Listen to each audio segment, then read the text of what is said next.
Hello Hello พอดีว่าช่วงนี้เนาะอาจารย์ก็มีปึ้มเรียนภาษาอังกฤษด้วยตนเองหลากหลายแบบนะทุกคนเนาะซึ่งทุกคนสามารถสอบถามเข้ามาเลือกซื้อได้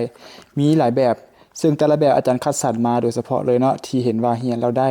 และที่ผ่านมาอาจารย์ก็เรียนปึ้มเรานี่เนาะในการฝึกภาษาอังกฤษของตนเองและโดยเฉพาะเนาะก็คืออาจารย์มีปึ้มของตนเองที่เฮ็ดออกมาเองเนาะแม่นตัวนี้ บทสนทนาภาษาอังกฤษรหัสแตงเนาะมีคำเบิดอยู่100 หัวข้อ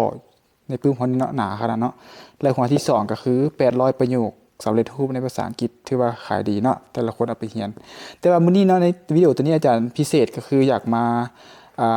บอกรายละเอียดหรือว่าวิธีการเรียนปึ้มหัวนี้ให้นะเพราะว่าตัวนี้นี่อาจารย์ขอยกให้เป็นพระเอกในการเรียนภาษาอังกฤษเลยก็ว่าได้เพราะว่าตอนสมัยอาจารย์อยู่ม.5 ม.6 ม.7เนาะเรียนปึ้มหัวนี้มาโดยตลอดซึ่งรู้สึกว่าเฮ็ดให้ภาษาอังกฤษตัวเองนั้น มีความแข็งแรงแล้วก็สามารถที่จะสื่อสารได้เนาะแมนมีปึ้มหัวนี้เป็นแกนหลักเนาะแต่ว่าเฮียนหลายปึ้มเนาะแต่ว่าอันนี้เป็นพระเอกโอเคฉะนั้นไผที่ซื้อปึ้มหัวนี้ไปแล้วเนาะแมนเบิ่งวิดีโอนี้เพื่อที่จะรู้วิธีการเรียนให้เข้าใจเพราะว่ามันทุกปึ้มเนาะมันจะมีวิธีของการเรียนของมันเนาะมันจึงจะเรียนได้ฉะนั้นอาจารย์จะบอกวิธีเนาะบอกแบบคร่าวๆนะทุกคนเนาะซึ่งทั้งเบิดเนาะปึ้มหัวนี้มีทั้งเบิดแมน114บทเรียนนะทุกคนเด้อ100 กับ 14 บทเรียนเนาะซึ่งแต่ละบทเรียนนี่ถือว่าเข้มข้นและก็ถือว่ามีความแบบพิเศษเนาะซึ่งหมายความว่าเป็นไวยากรณ์ที่ใช้สื่อสารเนาะบ่แม่นไวยากรณ์อหยังจู้จี้ขนาดนั้นเนาะแต่ว่าเป็นภาษาใช้สื่อสารก็คือปึ้มหัวนี้เลยทั้งหมดมี114บทเนาะแต่ละบทก็จะมีความแตกต่างกันไปหมายความว่าเราสามารถเรียนเทอละบทเนาะเอิ้นว่ามื้อละบทได้เรียนเรียงกันไปก็ได้หรือว่าปึ้มหัวนี้เนาะมันบ่ได้เกาะกายกันขนาดนั้นศาสตราจารย์บ่เอิ้นว่า แนะนำเนาะก็คือเราสามารถเรียนเรียงกันแต่ละบทไปก็ได้เนาะเรียนบทที่1ที่2ที่3ไปก็ได้หรือว่าคันเราอยากเรียนลัดขั้นลัดตอนก็ได้คือกันเนาะคือว่ามันบ่ได้เกาะกายคืออาจารย์ว่าหั่นแหละซึ่งเราสามารถเลือกเรียนบทที่69เราสนใจหัวข้อคำว่า the เนาะเราก็สามารถมาเรียนได้นะอันนี้คืออันที่1นะทุกคนเนาะสามารถสังเกตได้ว่าเราบ่จำเป็นต้องเรียนเรียงบทแต่เราสามารถเรียนอ่าหัวข้อที่เราสนใจได้เนาะหรืออยากเรียนเรียงก็ได้คือกันมาบัดนี้เข้าไปเจาะลึกเนาะว่าเราไปเรียนแนวใด คือทุกๆบททุกคนจือไปว่าทุกๆบทเนาะมันจะมีหน้าเดียวตัวอย่างว่าหน้าบทที่89เนาะมันจะมีอยู่หน้าเดียวก็คือว่าเรื่องของความเป็นที่สุดเนาะตัวนี้เนาะซึ่งภาษาการอธิบายต่างๆมันโคตรง่ายนะทุกคนสามารถใช้ dictionary หรือว่าตัวแปลเนาะสามารถช่วยในการที่จะเข้าใจได้มันก็ยกตัวอย่างง่ายๆเนาะทุกๆบทมันจะมีหน้าเดียวเสมอเด้อทุกคนจือไว้เด้อตัวอย่างหน้า78เนาะ บทที่78มีหน้าเดียวแต่ว่าแล้วหน้าที่2เด้หน้าที่2นี่เขาเอิ้นว่าเป็นแบบฝึกหัด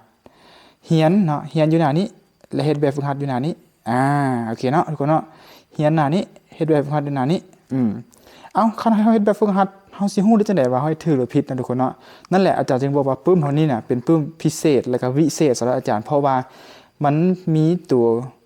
เฉลยคำตอบให้เนาะตัวอย่างเฮาเบิ่งแบบใดเฉลยเนาะสมมุติว่าตอนนี้อาจารย์อยู่บทที่62แม่นบ่ เห็นบ่แล้วอาจารย์เรียนเบิดแล้วตัวอย่างเข้าใจแล้วแล้วมาเฮ็ดบทฝึกหัดของเฮานี่ทุกคนเบิ่งหัวข้อดีๆเนาะนี่เห็นบ่หัวข้อตัวนี้แม่นหัวข้อ62.1แสดงว่าตอนนี้เฮาสมมุติว่าเฮาเฮ็ดบทฝึกหัดแล้วๆเนาะทุกคนเนาะ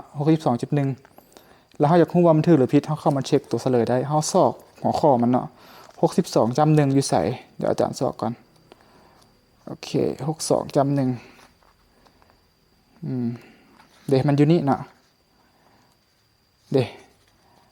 62.1หมายความว่า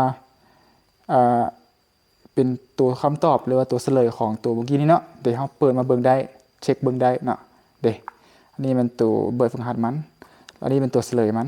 นี่แหละเนาะเขาเอิ้นว่าความวิเศษของปึ้มหอยนี้ฉะนั้นเราสามารถที่จะมีไว้ติดตัวเพื่อที่จะเฮ็ดให้เฮานั้นเนาะได้ฝึกภาษาอังกฤษอยู่ตลอดเวลา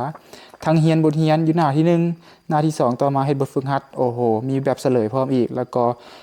เนื้อในของปึ้มหัวนี้เนาะมีแต่ตัวที่จำเป็นเท่านั้นเนาะในการสื่อสารแล้วก็เป็นตัวที่เฮ็ดให้ภาษาอังกฤษของมันมีความเป็นธรรมชาติหลายขึ้นเนาะทุกคนเนาะถึงแม้ว่าชื่อของมันเนาะสิหมายถึงว่า grammar หรือว่าเป็นไวยากรณ์ก็ตามแต่อย่าลืมว่าคำนี้เนาะ in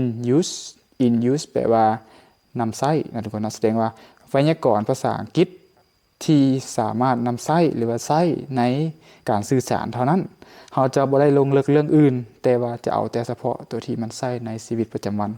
หรือว่าในเวลาการสื่อสารนะทุกคนเนาะนอกจากปึ้มคนนี้แล้วก็ยังมีหลายๆแบบนะทุกคนเนาะสามารถทักเข้าหาเบอร์อาจารย์เพื่อที่จะสอบถามรายละเอียดแต่ละหัวได้มีหลากหลายเหลือเกินเนาะซึ่งอาจารย์แนะนำเลยเด้อโอเค